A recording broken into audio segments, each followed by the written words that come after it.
हामी चाहिँ यहाँ बुढा नीलकण्ठभन्दा माथि यहाँ एउटा गुम्बा स्तूपा छ। यहाँनिर यस्तो आएको छ, पार्कहरू पनि छ, यहाँ सब छ पार्कहरू। यहाँ माथि चाहिँ यस्तो मन्दिरहरू छ है, यस्तो छ। यहाँ फोटो खिच्नेहरूको लाइन छ, एकदम बिग फ्यानहरूको लाइन छ। यहाँ यसरी फोटो खिच्नेहरू छन् होइन, सबका सब। यहाँ तल पुरै काठमाडौँ भ्याली देखिन्छ, पुरै पुरै रमाइलो छ।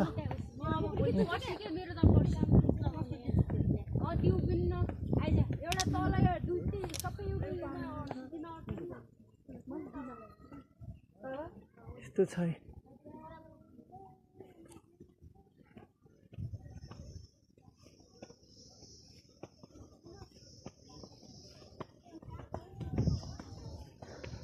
सिँढी चाहिँ एकदम खतरा बनाएको दुईपट्टिबाट छ, लाइन देब्रे।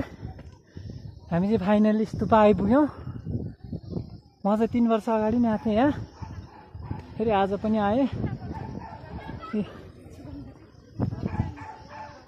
फाइनली स्तूपा आइपुग्यो हामी। 3 वर्ष अगाडि र अहिले चाहिँ अलिकति फरक छ। यहाँ तलतिर चाहिँ यस्तो बिल्डिङहरू नयाँ बनेछ, त्यो बेलामा चाहिँ यहाँ थिएन यस्तो केही नै। त्यो पिङहरू अहिले चाहिँ यस्तो भयो, अरू सब सेम छ 3 वर्ष अगाडिमा। अहिले चाहिँ यहाँ गार्डनहरू अलिक ठुल्ठुलो भएर चाहिँ, गार्डन पनि एकदम ठुल्ठुलो भएर छ, राम्रो बनाएको छ यहाँ। ए गार्डन पनि राम्रो छ ल, एकदम रमाइलो छ यहाँ।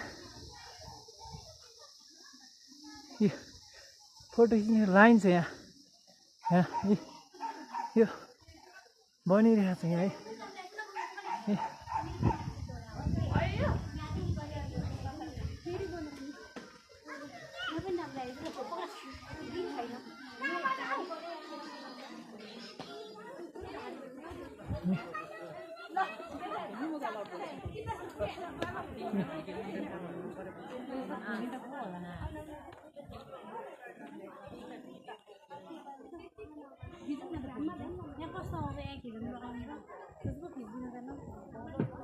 भिडियो